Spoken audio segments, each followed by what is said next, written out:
The reception hall at Riverside Gardens wasn't the Four Seasons ballroom Mom had envisioned for her daughter's wedding. The venue was elegant but modest. White linens, simple centerpieces, a DJ instead of a live orchestra. For a woman who'd spent 2 years planning what she called the social event of our family's lifetime, the reality of my wedding reception was apparently a profound disappointment. "I can't believe this is what we're settling for," Mom said loudly enough for the guests at 3 nearby tables to hear. She was addressing my Aunt Carol, but her voice carried across the reception hall. "After everything we've invested in Sarah's education and career prospects, this is how she chooses to celebrate her marriage?" I was sitting at the head table with my new husband Michael, trying to enjoy what was supposed to be the happiest day of my life. Michael squeezed my hand under the table, a gesture that had become familiar over the past 6 months of wedding planning battles. "Linda, it's a lovely reception," Aunt Carol said diplomatically, though she kept glancing around the room as if confirming her assessment. "Lovely." Mom's voice rose with indignation. "Carol, look around. Sarah could have had the ballroom at the Marriott, a 5-course dinner, a string quartet. Instead, we're in a community center eating chicken that probably came from a catering truck." The guests at the surrounding tables were trying to pretend they couldn't hear, but the conversation was becoming impossible to ignore. "And the guest list," Dad chimed in, shaking his head sadly. "Sarah invited her graduate school classmates and work colleagues instead of focusing on family friends and business connections. This reception should have been networking opportunities for her future career." I took a sip of champagne and tried to focus on Michael's quiet conversation with his best man about their upcoming honeymoon plans.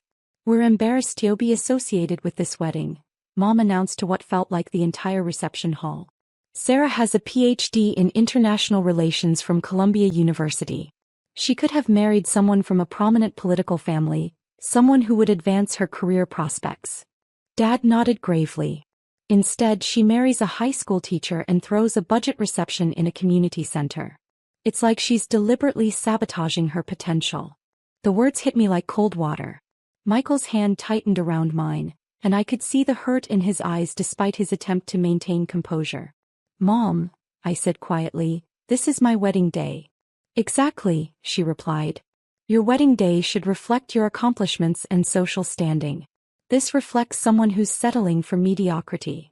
My cousin Jennifer, seated at the family table, tried to change the subject. "Sarah's dress is beautiful.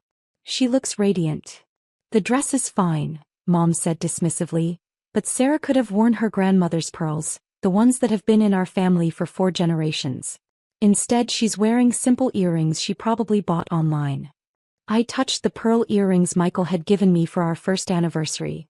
Modest but meaningful, chosen because he knew I preferred understated jewelry.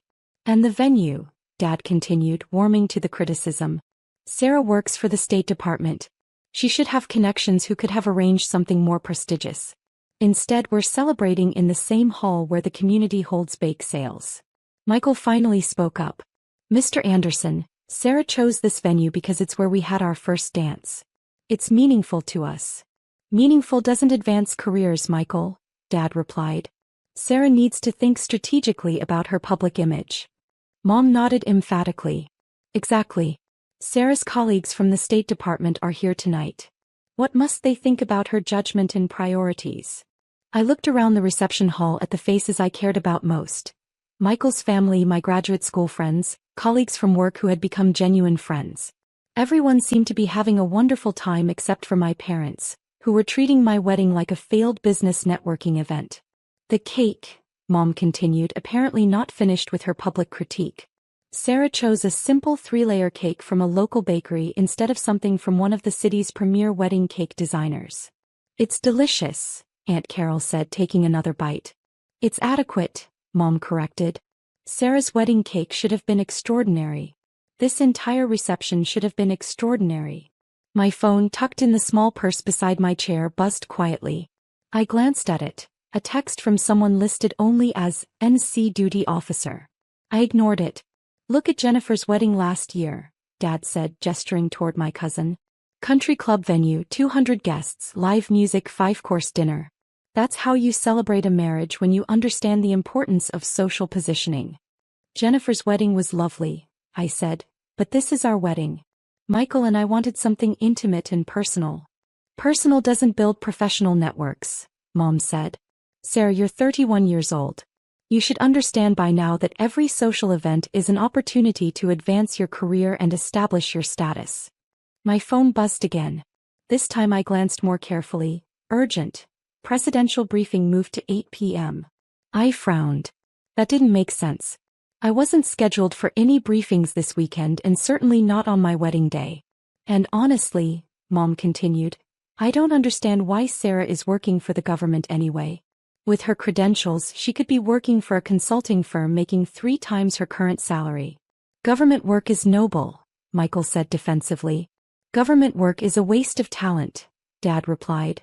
Sarah spends her days writing policy memos that probably get filed away and forgotten. She could be working for corporations or think tanks where her analysis would actually influence decision-makers. My phone buzzed a third time. I discreetly checked the message. Dr. Anderson, please confirm availability for emergency NSC briefing at 8 p.m. Presidential directive requires your immediate participation. That got my attention. The National Security Council didn't make mistakes about personnel availability, especially for presidential directives. Excuse me, I said quietly to Michael, I need to make a quick phone call. Sarah, Mom said sharply, you're not taking work calls during your wedding reception. It's probably just a colleague congratulating us, I said standing up. I'll be right back. I walked toward the reception hall's lobby, dialing the number for the NSC duty office. This is Dr. Anderson, I said when someone answered. I received urgent messages about a briefing tonight. Dr. Anderson, the voice was crisp and professional. Thank you for responding. We have a developing situation in Eastern Europe that requires immediate analysis from our Russia specialists. The president has requested a full briefing by 8 p.m. I'm at my wedding reception, I said quietly. We understand and we apologize for the timing. However, this is classified as a national security priority. We've arranged for secure transportation to bring you to the White House immediately. I looked back through the doorway at the reception hall, where Mom was still holding court about the inadequacies of my wedding choices. How long will the briefing last? Approximately 2 hours. We can have you back to your reception by 10 p.m. if you prefer, though most emergency NSC briefings run longer. I thought about the situation. Mom and Dad were already disappointed in everything about my wedding.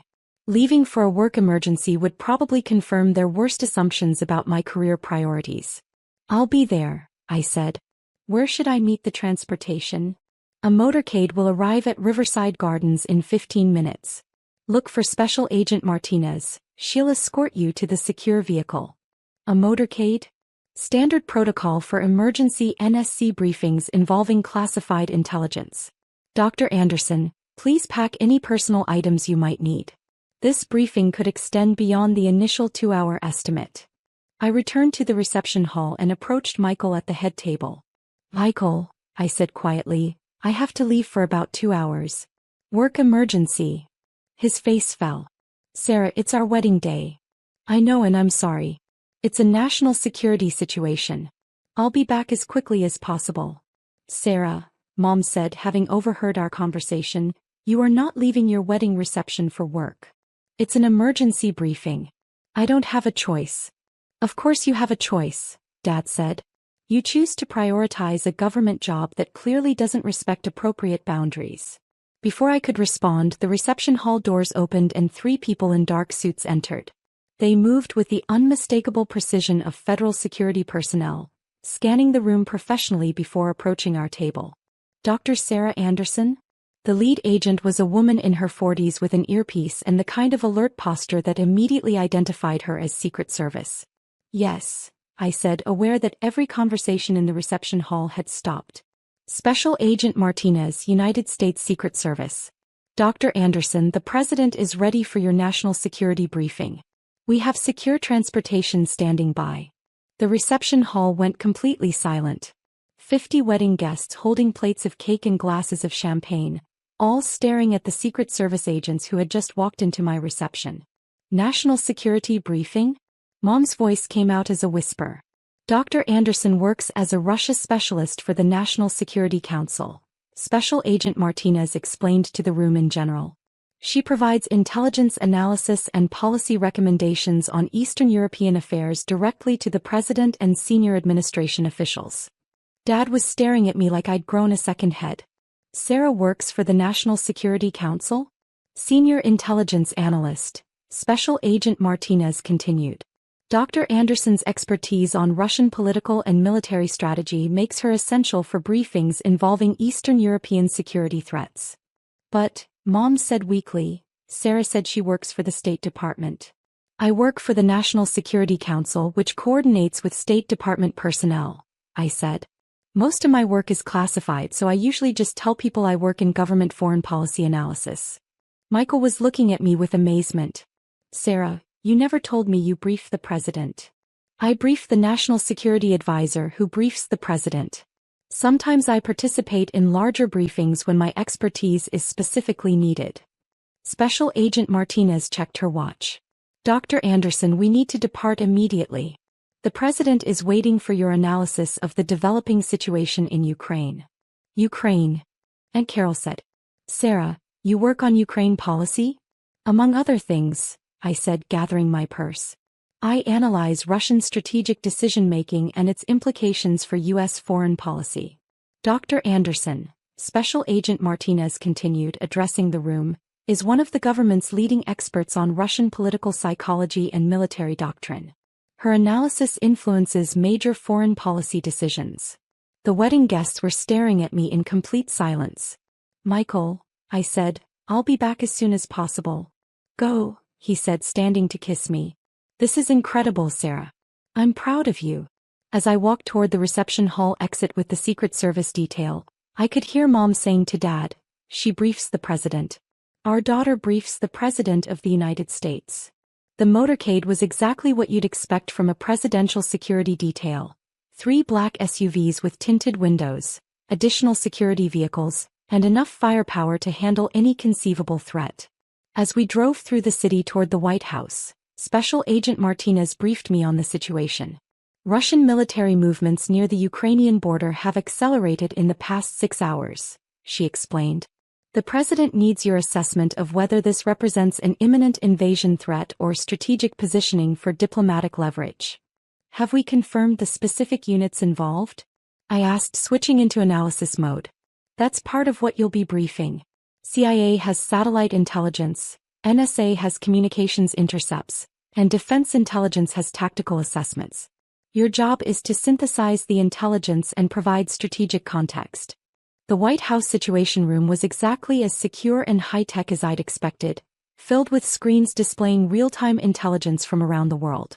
The National Security Advisor was there along with senior officials from Defense, State, CIA, and the Joint Chiefs of Staff. Dr. Anderson, the National Security Advisor said as I entered, thank you for coming in. I know this disrupts your wedding celebration. Not a problem, sir. What's the current intelligence picture? For the next 3 hours I analyzed satellite imagery, communications intercepts, and tactical reports to assess Russian intentions and recommend U.S. policy responses. The situation was complex. Russian military exercises that could either be routine training or preparation for actual military action against Ukraine. Dr. Anderson, the Secretary of Defense said during the briefing, your analysis suggests this is primarily diplomatic signaling rather than invasion preparation? Based on the unit compositions and positioning, yes. The Russians are demonstrating capability without committing to action. This appears designed to influence ongoing diplomatic negotiations rather than prepare for immediate military operations. Your confidence level on that assessment? 75%. The alternative scenario, actual invasion preparation, would require different tactical deployments that we're not seeing in the current intelligence. The president joined us via secure video link for the final hour of the briefing. Dr. Anderson, he said, your analysis has been crucial for our understanding of Russian strategic thinking. How should we respond to this latest demonstration?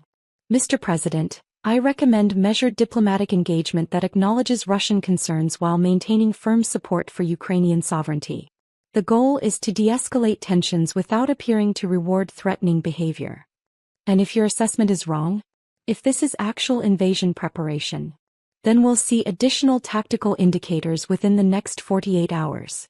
I recommend maintaining heightened intelligence surveillance and preparing response options while pursuing diplomatic engagement. The briefing concluded at 11:30 p.m. As I rode back to Riverside Gardens, I reflected on the surreal experience of analyzing international crises while wearing my wedding dress. When I returned to the reception hall, I found that most of the guests had stayed, apparently fascinated by the idea of a wedding interrupted by presidential national security briefings. The conversation had completely shifted from Mom's critiques of my wedding choices to amazement about my actual career. Sarah. Michael approached immediately. How was the briefing? Classified, I said with a smile, but the situation is stable. My daughter, Mom said, appearing beside us with tears in her eyes, briefs the President of the United States on national security issues. Sometimes yes. And we've been criticizing your career choices, Dad said, looking embarrassed. Sarah, I owe you an enormous apology. Dad, you didn't know what I actually do. Most of my work is classified. But we should have asked better questions, Mom said. We should have tried to understand your work instead of assuming it was unimportant. Jennifer approached our group. Sarah, my cousin works for the National Security Council and gets picked up by the Secret Service during her wedding reception. This is the most amazing family story ever. The most amazing career, Aunt Carol corrected. Sarah is literally helping to shape foreign policy. As the reception finally wound down around midnight, Mom pulled me aside. Sarah, I need to apologize for everything I said earlier tonight. Mom, you were disappointed about the wedding reception. I understand. No, you don't understand. I was embarrassed by what I thought were modest choices that reflected poorly on our family's status. Now I realize you made thoughtful choices about what mattered to you while managing one of the most important jobs in government. The wedding was perfect, I said. Michael and I got to celebrate with the people we care about most, including Secret Service agents who interrupted to brief you on international crises, Mom said with amazement. That part wasn't planned, I admitted. Sarah, can I ask you something? Of course. Are you happy? With your career, your marriage, the choices you've made? I looked around the reception hall where Michael was saying goodbye to his family, where my friends from graduate school were discussing international relations with newfound respect, where my parents were finally understanding the work I'd been doing for years. Mom, I wake up every morning knowing that my analysis helps protect American interests and potentially prevents international conflicts. I married someone who supports my career and understands the importance of public service. I couldn't be happier. Even though we criticized your choices? Especially because you were willing to change your minds when you learned the full picture. 6 months later, my analysis of Russian strategic intentions proved accurate. The military exercises were indeed diplomatic signaling, and tensions de-escalated through careful negotiation. Mom kept a framed photo of me being escorted by Secret Service agents on her mantelpiece, apparently as proud of that moment as she was embarrassed by her earlier criticism. At our first anniversary dinner, Michael raised his champagne glass to Sarah, who turned our wedding reception into a national security briefing and somehow made it the most memorable celebration possible. To families who learn to understand each other, I replied. And to marriages strong enough to survive presidential emergencies, Mom added, joining our toast. Looking back on that day, I realized that the best weddings aren't necessarily the most expensive or elaborate. They're the ones where you learn something important about the people you love, and they learn something important about you. Even if it takes the Secret Service showing up to make that learning possible.